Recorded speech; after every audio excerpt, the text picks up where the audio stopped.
ನಮಸ್ಕಾರ. ರಿವ್ಯೂ ಚಾನಲ್ಗೆ ಸ್ವಾಗತ. ನಾನು ಸೌಖ್ಯ ಗಾಂವ್ಕರ್. ಮುಖ್ಯಮಂತ್ರಿ ಸಿದ್ದರಾಮಯ್ಯನವರು ಮತ್ತೊಂದು ದೊಡ್ಡ ಎಡವಟ್ಟನ್ನು ಮಾಡ್ಕೊಳ್ತಿದ್ದಾರೆ. ಸಿದ್ದರಾಮಯ್ಯನವ್ರಿಗೆ ಇಂತಹ ಸಲಹೆ ಕೊಟ್ಟವ್ರು ಯಾರು? ಈಗ ಒಂದು ಕಡೆ ಜಾತಿ ಗಣತಿ ಕೋಲಾಹಲ ಸೃಷ್ಟಿಯಾಗಿರೋ ಹೊತ್ತಲ್ಲಿ ನಡೀತಿರುವ ಅಚ್ಚರಿಯ ಬೆಳವಣಿಗೆ ದಿಢೀರಂತ ಮುನ್ನೆಲೆಗೆ ಬಂದಿರೋದು 2013ರಿಂದ 18ರ ಸಿದ್ದರಾಮಯ್ಯನವರ ಮೊದಲ ಅವಧಿಯಲ್ಲಿ ಮಹಾಪ್ರಮಾದ ಅಂತಲೇ ಹೇಳಲಾಯಿತು ಮತ್ತು ಎಲೆಕ್ಷನ್ನಲ್ಲಿ ದೊಡ್ಡ ಪೆಟ್ಟು ಬಿತ್ತು. ಈಗ ಅದೇ ಸ್ವರೂಪದ ಒಂದು ಬೆಳವಣಿಗೆ ದಿಢೀರಂತ ಆಗ್ತಿದೆ. ಡೀಟೇಲ್ಸ್ ಇರ್ತಾ ಹೋಗ್ತೀವಿ. ಮಿಸ್ ಮಾಡಿದ್ರೆ ನಮ್ಮ ಚಾನಲ್ನ ಸಬ್ಸ್ಕ್ರೈಬ್ ಮಾಡಿ, ನಿಮ್ಮ ಅಭಿಪ್ರಾಯ ಕಮೆಂಟ್ ಮಾಡಿ ತಿಳಿಸಿ. ಎಸ್ ವೀಕ್ಷಕರೇ, ಒಂದು ಕಾರ್ಯಕ್ರಮ ಆಗಿದೆ ನಗರದ ಅರಮನೆ ಮೈದಾನದಲ್ಲಿ, ಬೆಂಗಳೂರು ಅರಮನೆ ಮೈದಾನದಲ್ಲಿ ಬಸವ ಸಂಸ್ಕೃತಿ ಅಧ್ಯಯನ 2025 ಸಮಾರೋಪ ಕಾರ್ಯಕ್ರಮದಲ್ಲಿ ನಿವೃತ್ತ ನ್ಯಾಯಮೂರ್ತಿ ನಾಗಮೋಹನ್ ದಾಸ್ ಅವರು ಸೇರಿದಂತೆ 300ಕ್ಕೂ ಅಧಿಕ ಸ್ವಾಮೀಜಿಗಳು ಎಲ್ಲ ಸೇರಿ ಸಿದ್ದರಾಮಯ್ಯನವ್ರಿಗೆ ವಿಭೂತಿ ಇಟ್ಟು ಹೂವಿನ ಮಳೆಗೈದಿದ್ದಾರೆ. ಅಭಿಷೇಕತ್ತರ ಹೂವನ್ನು ಅವ್ರ ಮೇಲೆ ಸುರಿಯಲಾಗಿದೆ.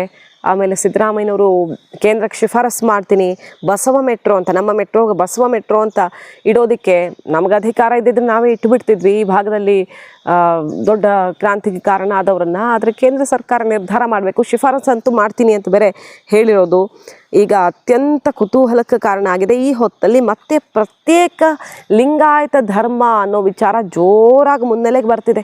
ಲಿಂಗಾಯತ ಧರ್ಮದ ಹೆಸರಲ್ಲಿ ಯಾವಾಗ ಎಂ ಬಿ ಪಾಟೀಲರು ಲೀಡ್ ತೊಗೊಂಡಿದ್ರು, ಅದು ಸಿಕ್ಕಾಪಟ್ಟೆ ಸೆಟ್ ಬ್ಯಾಕ್ ಆಯಿತು. ಅಂದುಕೊಂಡಿದ್ದೇ ಏನೋ, ಬಟ್ ಅಲ್ಲಿ ಆಗಿದ್ದೇ ಏನೋ. ಎಲೆಕ್ಷನಲ್ಲಿ ಹೆಂಗೆ ಉಲ್ಟಾ ಹೊಡಿತು, ಕಾಂಗ್ರೆಸ್ಗೆ ಎಷ್ಟು ದೊಡ್ಡ ಆಘಾತವನ್ನು ತಂದಿಡ್ತು ಅನ್ನೋದನ್ನು ನೋಡಿದ್ದೀವಿ ನಾವು.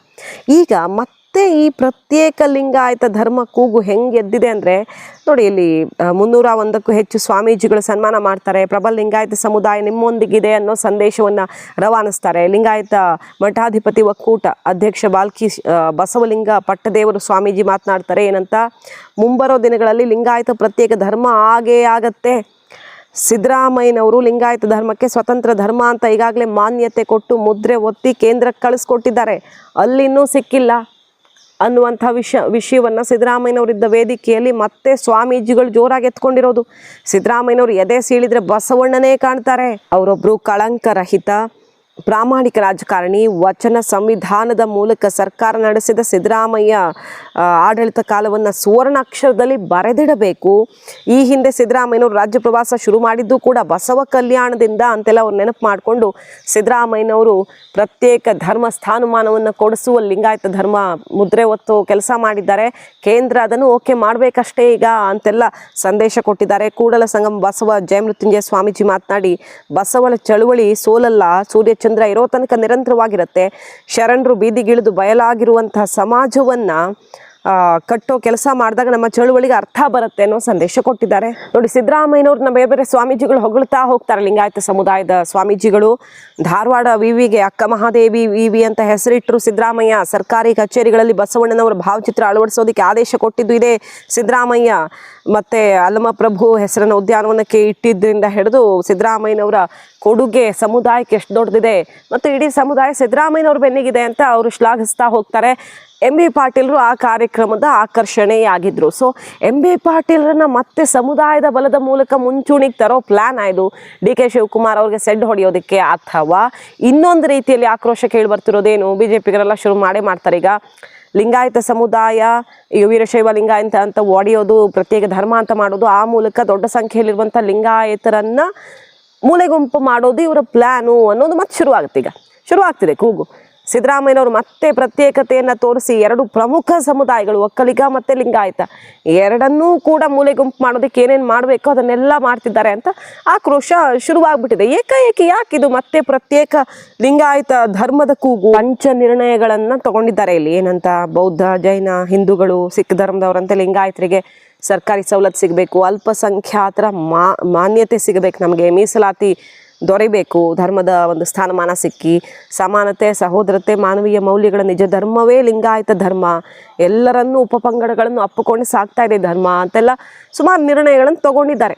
ಉಪಜಾತಿಗಳು ಅಲ್ಲೆಲ್ಲ ಲಿಂಗಾಯತರಲ್ಲಿ ಬರುವಂಥ ಉಪಜಾತಿಗಳು ಎಲ್ಲರೂ ಒಟ್ಟಾಗಿ ಬೆರಿಬೇಕು, ಬದುಕಬೇಕು, ಮತ್ತು ನಮಗೆ ಲಿಂಗಾಯತ ಧರ್ಮೀಯರು ತಮ್ಮ ಮನೆಗಳಲ್ಲಿ ಎಲ್ಲ ಶರಣ ಸಂಸ್ಕೃತಿ ಆಚರಣೆ ಮಾಡ್ಕೊಂಡು ಬರಬೇಕು, ನಮಗೆ ಆ ಸ್ಥಾನಮಾನ ಸಿಗಬೇಕು, ಪ್ರತ್ಯೇಕ ಧರ್ಮವಾಗಬೇಕು, ಅಲ್ಪಸಂಖ್ಯಾತ ಸ್ಥಾನಮಾನ ಸಿಗಬೇಕು ಅನ್ನೋ ರೀತಿಯಲ್ಲಿ ನಿರ್ಣಯಗಳನ್ನು ಕೈಗೊಂಡಿದ್ದಾರೆ. ಅಂದರೆ ಇದೆಲ್ಲ ಸುಮ್ಮನೆ ಆಗೋದಲ್ಲ. ಸಿದ್ದರಾಮಯ್ಯನವರು ಆ ಕಾರ್ಯಕ್ರಮದಲ್ಲಿ ಭಾಗಿಯಾಗಿ ಅವ್ರಿಗೆ ಆ ರೀತಿ ಸನ್ಮಾನ, ಹೊಗಳಿಕೆಯ ಮಹಾಪುರ, ಅದರ ನಡುವೆ ಇಂತಹ ಸಂಕಲ್ಪ ಕೈಗೊಳ್ಳೋದಿದೆಯಲ್ಲ, ಯಾವ ರಾಜಕೀಯ ಲೆಕ್ಕಾಚಾರಗಳಿವೆ ಇಲ್ಲಿ ಅನ್ನುವಂಥ ಕುತೂಹಲಕ್ಕೆ ಒಂದು ಕಡೆ ಕಾರಣ ಆಗಿದ್ರೆ, ಮತ್ತೊಂದು ಕಡೆ ನೋಡಿ, ಕುರುಬ್ರನ್ನ ಎಸ್ಟಿಗೆ ಸೇರಿಸೋ ಸಂಬಂಧಪಟ್ಟಂತೆ ಈಗ ವಾಲ್ಮೀಕಿ ಸಮುದಾಯದವರು ಒಂದು ಎಚ್ಚರಿಕೆಯನ್ನು ಕೊಟ್ಟಿದ್ದಾರೆ. ಕುರುಬ್ರ ಎಸ್ಟಿಗೆ ಸೇರ್ಪಡೆ ಆಗೋದಾದರೆ ಎಸ್ಟಿ ಮೀಸಲಾತಿಯ ಪ್ರಮಾಣ 14%ಗೆ ಏರಿಸಿ, ಆವಾಗ ಯಾರನ್ನಾರು ಸೇರಿಸ್ಕೊಳ್ಳಿ ನೀವು ಅಂತ ಅವ್ರು ಹೇಳ್ತಿರೋದು. ಅಂದರೆ ಆಲ್ರೆಡಿ ಎಕ್ಸಿಸ್ಟಿಂಗ್ ಇರೋರು, ಎಸ್ ಟಿ ಪಟ್ಟಿಯಲ್ಲಿ ಆಲ್ರೆಡಿ ಇರುವ ವಾಲ್ಮೀಕಿ ಸಮುದಾಯದ ಮೀಸಲಾತಿಯ ಹಾಲಿ ಪ್ರಮಾಣ 7% ಉಳಿಸ್ಕೊಳ್ಳೋ ನಿಟ್ಟಿನಲ್ಲಿ ನಮಗೇನು ಇದಾಗಬಾರ್ದು. ಯಾಕೆಂದರೆ ಕುರುಬರು ದೊಡ್ಡ ಸಂಖ್ಯೆಯಲ್ಲಿದ್ದಾರೆ. ಏಕಾಏಕಿ ಎಸ್ಟಿಗೆ ಬಂದುಬಿಟ್ರೆ ಎಲ್ಲ ರಾಜಕೀಯ ಪ್ರಾತಿನಿಧ್ಯ ಮತ್ತು ಸಿಗುವಂಥ ಸಮುದಾಯಕ್ಕೆ ಸಿಗುವಂಥ ಲಾಭಗಳೆಲ್ಲ ಕೈತಪ್ಪು ಹೋಗುತ್ತೆ. ಹಾಗಾಗಿ 7% ವಾಲ್ಮೀಕಿ ಸಮುದಾಯಕ್ಕೆ ಉಳ್ಕೊಳ್ಳೋ ನಿಟ್ಟಿನಲ್ಲಿ 15%ಗೆ ಮೀಸಲಾತಿಯನ್ನೇ ಜಾಸ್ತಿ ಮಾಡಿಬಿಡ್ಬೇಕು. ನೀವು ಎಸ್ ಟಿ ಮೀಸಲು ಪ್ರಮಾಣವನ್ನೇ 15ಕ್ಕೆ ಏರಿಸಿ, 14%, 15% ಮಾಡಿ, ಆವಾಗ ನೀವು ಎಸ್ ಟಿ ಸಮುದಾಯವನ್ನು ಸೇರಿಸ್ಕೊಳ್ಳಿ ಅಂತ ಅವ್ರು ಹೇಳ್ತಿದ್ದಾರೆ. ರಾಜ್ಯದ 4ನೇ ದೊಡ್ಡ ಸಮುದಾಯ ಆಗಿರೋ ಸುಮಾರು 43 ಲಕ್ಷ ಜನಸಂಖ್ಯೆ ಇರುವ ಹಿಂದುಳಿದ ವರ್ಗಗಳ ಪಟ್ಟಿಯಲ್ಲಿಯ 2A ಪ್ರವರ್ಗಕ್ಕೆ ಸೇರಿದ ಕುರುಬ ಸಮುದಾಯವನ್ನು ಎಸ್ ಟಿ ಪಟ್ಟಿಗೆ ಸೇರ್ಪಡೆ ಮಾಡುವಂತೆ ಕೇಂದ್ರಕ್ಕೆ ಶಿಫಾರಸು ಮಾಡುವಂಥ ತಯಾರಿ ಸದ್ದಿಲ್ಲದೆ ಆಗ್ತಿದೆ. ಸಿದ್ದರಾಮಯ್ಯನವರು ತಮ್ಮ ಸಮುದಾಯಕ್ಕೆ ಅತಿ ದೊಡ್ಡ ಗಿಫ್ಟ್ ಕೊಡೋದಕ್ಕೆ ಹೊರಟಿದ್ದಾರೆ. ಆದರೆ ಇದು ಎಸ್ ಟಿ ಸಮುದಾಯ ಆಲ್ರೆಡಿ ಎಕ್ಸಿಸ್ಟಿಂಗ್ ಇರೋರ್ಗೆ ಮಹಾ ಅನ್ಯಾಯ ಅನ್ನುವ ಆಕ್ರೋಶ ಎಲ್ಲ ಕೇಳಿಬರಿತ್ತಲ್ಲ. ಸರಿ, ನೀವು ಸೇರಿಸ್ಕೊಳ್ಳಿ, ಈ ಬದಲಾವಣೆಯನ್ನು ಮಾಡಿ ಸೇರಿಸ್ಕೊಳ್ಳಿ ಅಂತಿದ್ದಾರೆ. ಅಲ್ಲಿಗೆ ಇದೇ ಥರ ಮೀಸಲಾತಿಯನ್ನು ಜಾಸ್ತಿ ಮಾಡ್ತಾ ಹೋದರೆ 50% ಅಲ್ಲ, ಈಗ ಕಾಂಗ್ರೆಸ್ ಅಧಿಕಾರಕ್ಕೆ ಬಂದರೆ 50% ಗಡಿ ತೆಗೆದು ಬಿಡ್ತೀವಿ ಅಂತಿದ್ದಾರೆ. 100% ಮೀಸಲಾತಿಗೆ ಹೋಗ್ಬಿಡುತ್ತೆ ಅಲ್ವಾ. ಈ ಮೀಸಲಾತಿಯ ವಿಚಾರದಲ್ಲಿ ಎಷ್ಟೆಲ್ಲ ಪರವಿರೋಧಗಳಿರೋ ಹೊತ್ತಲ್ಲಿ ಕರ್ನಾಟಕದಲ್ಲಿ ಮಾತ್ರ ಮೀಸಲಾತಿಯ ಸುತ್ತ ಈ ಜಾತಿ ಗಣತಿ, ಜಾತಿ ವಿಚಾರದಲ್ಲಿ ಹೊಸ ಆಯಾಮಗಳು ತೆರೆದುಕೊಳ್ತಿರೋದು ನೋಡಿ. ಇಲ್ಲಿ ಉಗ್ರಪ್ಪನವರು ಏನಂತ ಹೇಳ್ತಿದ್ದಾರೆ, ಮೀಸಲಾತಿ ಯಾರ ಸ್ವತ್ತು ಅಲ್ಲ, ಕುಲಶಾಸ್ತ್ರೀಯ ಅಧ್ಯಯನ ಮಾಡಿ ಫಸ್ಟು ಬುಡಕಟ್ಟು ಲಕ್ಷಣ ಆಧರಿಸಿ ಅರ್ಹ ಸಮುದಾಯಗಳನ್ನು ಎಸ್ ಟಿ ಪಟ್ಟಿಗೆ ಸೇರ್ಪಡೆ ಮಾಡೋದಕ್ಕೆ ಯಾರು ವಿರೋಧನೂ ಇಲ್ಲ. ಆದರೆ ಯಾವ ಸಮುದಾಯ ಎಸ್ ಟಿ ಪಟ್ಟಿಗೆ ಸೇರ್ಪಡೆ ಆಗುತ್ತೋ ಅದು ಬೇರೆ ಪ್ರವರ್ಗಗಳಲ್ಲಿ ಪಡಿತಿರೋ ಮೀಸಲಾತಿ ಪ್ರಮಾಣವನ್ನು ತಕ್ಷಣ ಎಸ್ ಟಿಗೆ ವರ್ಗಾಯಿಸಿ ಅಲ್ಲಿ ತಗೊಳ್ತಿದ್ದಾರೆ, ಅವ್ರು ಇಲ್ಲಿ ಬಂದು ಸೇರ್ಕೊಳ್ತಾರೆ. ಅಂದರೆ ಈಗ ಅದು ಎಸ್ ಟಿಗೆ ವರ್ಗಾವಣೆ ಆಗಬೇಕು ಆ ಮೀಸಲಾತಿ. ಆಗ ಯಾರಿಗೂ ಅನ್ಯಾಯ ಆಗಲ್ಲ. ಇರೋರ್ಗೆ ಎಕ್ಸಿಸ್ಟಿಂಗ್ ಇರೋರಿಗೆ ಅನ್ಯಾಯ ಮಾಡಿ ಇನ್ನೊಬ್ರಿಗೆ ನ್ಯಾಯ ಕೊಡಿಸೋದು ಯಾವ ಅರ್ಥ ಅಲ್ವಾ. ಸೊ ಅದು ಯಾರ ಸ್ವತ್ತೂ ಅಲ್ಲ, ಸರಿಯಾದ ರೀತಿಯಲ್ಲಿ ಮಾಡೋದಾದ್ರೆ ಮಾಡಿ ಅನ್ನುವಂಥ ಸಂದೇಶವನ್ನು ಎಸ್ ಉಗ್ರಪ್ಪನವರು ರವಾನಿಸಿದ್ದಾರೆ. ಹಾಗಾಗಿ ಈಗ ಸಿದ್ದರಾಮಯ್ಯನವರು ಏನೋ ಒಂದು ದೊಡ್ಡ ಬದಲಾವಣೆ ಮಾಡಿ ಅಥವಾ ಏನೋ ಒಂದು ಐತಿಹಾಸಿಕ ನಿರ್ಣಯವನ್ನು ಕೈಗೊಂಡು ಹೈಕಮಾಂಡನ್ನು ಅಂದರೆ ಜಾತಿ ಗಣತಿ ವಿಚಾರದಲ್ಲಿ ರಾಹುಲ್ ಗಾಂಧಿಯವರ ಕೈ ಬಲಪಡಿಸ್ದೆ ಅನ್ನೋ ರೀತಿಯಲ್ಲಿ ಒಂದು ಗಿಫ್ಟ್ ಕೊಟ್ಟು CM ಕುರ್ಚಿ ಅಲ್ಲುಗಾಡದಂತೆ ಉಳಿಸ್ಕೊಳ್ಳೋದಕ್ಕೆ ಯಾವ್ಯಾವುದೋ ದಾರಿಯನ್ನು ಹಿಡಿತಿದ್ದಾರಾ ಅನ್ನುವಂಥ ಚರ್ಚೆ ಈಗ ಶುರುವಾಗಿರೋದು. ಮತ್ತು ಪ್ರತ್ಯೇಕ ಲಿಂಗಾಯತ ಧರ್ಮದ್ದೆಲ್ಲ ಐಡಿಯಾ ಕೊಟ್ಟವ್ರು ಯಾರು ಸಿದ್ದರಾಮಯ್ಯನವ್ರಿಗೆ, ಹಿಂದೆ ಅಷ್ಟು ದೊಡ್ಡ ಹೊಡೆತ ತಿಂದ ಮೇಲೂ ಅನ್ನೋ ಚರ್ಚೆಯೂ ಶುರುವಾಗಿದೆ. ತುಂಬ ಗಡಿಬಿಡಿಯಲ್ಲಿ CM ಬಹಳ ಬೇರೆ ಸಲಹೆಗಳನ್ನು ತಗೊಂಡು ಹೊಸ ದಾರಿಗಳನ್ನು ಹುಡುಕೊಂಡು ಎಡವಟ್ಟು ಮಾಡ್ಕೊಳ್ತಿದ್ದಾರಾ ಅನ್ನೋ ರೀತಿಯಲ್ಲಿ ಭಾಸವಾಗ್ತಿದೆ. ಈ ಜಾತಿ ಗಣತಿ ಬೇರೆ ಅಲ್ಲೋಲ ಕಲ್ಲೋಲವನ್ನೇ ಸೃಷ್ಟಿಸಿದೆ. ಅದು ಒಂದೊಂದು ಕಡೆ ಒಂದೊಂದು ರೀತಿ ಸಮುದಾಯಗಳ ವಿರೋಧ ಪರವಿರೋಧ ಏನು ಕಡಿಮೆ ಇರಲಿಲ್ಲ. ಸೈಂಟಿಫಿಕ್ ಆಗಿ ಮಾಡಿ ಆಗ ಒಪ್ಕೊಳ್ತೀವಿ ಅಂದರು. ಈಗ ನಡೀತಿರೋದು ಸೈಂಟಿಫಿಕ್ ಆಗಿ ಇದೆಯಾ, ಎಲ್ಲರನ್ನೂ ಕನ್ಸಿಡರೂ ಮಾಡ್ತಿಲ್ಲ ಅನ್ನೋ ಆಕ್ರೋಶನೂ ಮತ್ತೆ ಶುರುವಾಗ್ಬಿಟ್ಟಿದೆ. ಇದು ಯಾವ ಥರ ಜಾತಿ ಗಣತಿ ಅನ್ನೋ ಆಕ್ರೋಶ ಸಿಡ್ದಿದೆ. ಈಗ ಕೆಲವರು ಮಿಸ್ ಆಗ್ತಿದ್ದಾರೆ, ಕೆಲವರು ಫೇಕ್ ಸರ್ಕಾರಿ ಅಧಿಕಾರಿಗಳು ಅಂತ ಹೆಸರಲ್ಲಿ ಯಾರ್ಯಾರೋ ಬಂದು ಮಾಡ್ಕೊಂಡು ಹೋಗ್ತಿದ್ದಾರೆ, ಮಾಹಿತಿ ಸೋರಿಕೆ ಆಗುತ್ತೆ ಅನ್ನೋ ಅನುಮಾನ ಒಂದು ಕಡೆ. ಕೋರ್ಟು ಕೂಡ ಚಾಟಿ ಬೀಸಿದೆ, ಈ ವಿಚಾರದಲ್ಲಿ ಕಟ್ಟುನಿಟ್ಟಿನ ಆದೇಶ ಕೊಟ್ಟಿದೆ. ಅದ್ರ ನಡುವೆಯೂ ನಿಯಮ ಉಲ್ಲಂಘನೆ ಅನ್ನೋ ಆರೋಪ ಕೇಳಿ ಬರ್ತಿದೆ. ಈಗ ಎಲ್ಲರನ್ನೂ ಇನ್ಕ್ಲೂಡು ಮಾಡ್ಕೊಳ್ತಿಲ್ಲ, ಹೆಂಗೆಂಗೋ ಮಾಡಿ ಮುಗಿಸ್ತಿದ್ದಾರೆ.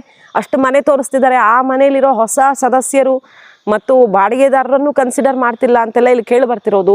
ಸೊ ಇದು ಯಾವ ಥರ ಸಮೀಕ್ಷೆ? ಕಾಂಗ್ರೆಸ್ನಲ್ಲೇ ವಿರೋಧ ಇದೆ. ರಾಜಣ್ಣವ್ರು ಏನಂದ್ರು, ಎಲ್ಲರೂ ಕೊಡಲೇಬೇಡ್ರಿ, ಕೊಡ್ಬೇಕಂತಾನೆ ಏನೂ ಇಲ್ಲ ಅಂತಾರೆ. DK ಶಿವಕುಮಾರ್ ಅವರು ಈ ಪಟ್ಟಿನೇ ಸರಿ ಇಲ್ಲ ಅಂತಾರೆ. BJಪಿಗರು ಇದು ಅವೈಜ್ಞಾನಿಕ ಸಮೀಕ್ಷೆ, ಯಾರು ಮಾಹಿತಿ ಕೊಡಬೇಡಿ ಅಂತಾರೆ. ಇದೆಲ್ಲ ನಡೀತಿರೋ ಹೊತ್ತಲ್ಲಿ ಸಿದ್ದರಾಮಯ್ಯನವ್ರು ಮಾತ್ರ ಡೆಡ್ಲೈನೂ ಮುರಿಯೋ ಹಾಗಿಲ್ಲ, ಗಡುವು ವಿಸ್ತರಣೆ ಮಾಡಲ್ಲ, ಆಗಲೇಬೇಕು, ಅಕ್ಟೋಬರ್ ಮುಗಿಯೋದ್ರೊಳಗೆ ರಿಪೋರ್ಟೇ ಕೊಟ್ಟು ಬಿಡ್ತೀನಿ ಅಂತ ಹಠ ಹಿಡಿದು ಕೂತಿದ್ದಾರೆ. ಅಂದರೆ ಜಾತಿ ಗಣತಿಗೂ CM ಕುರ್ಚಿಗೂ ಸಂಬಂಧ ಇದೆಯಾ ಅನ್ನೋ ಚರ್ಚೆ ಕೂಡ ಈಗ ಜೋರಾಗಿದ್ದು, ಏನೇನೋ ಜಾತಿ ಸಮೀಕರಣಗಳು ಹೊಸದಾಗಿ ದಿಢೀರಂತ ತೆರೆದುಕೊಳ್ತಿರೋದು. ಮಾಹಿತಿ ಇಷ್ಟ ಆಗಿದ್ರೆ ಮಿಸ್ ಮಾಡಿದ್ರೆ ನಮ್ಮ ಚಾನಲ್ನ ಸಬ್ಸ್ಕ್ರೈಬ್ ಮಾಡಿ, ನಿಮ್ಮ ಅಭಿಪ್ರಾಯ ಕಮೆಂಟ್ ಮಾಡಿ ತಿಳಿಸಿ. Thank you.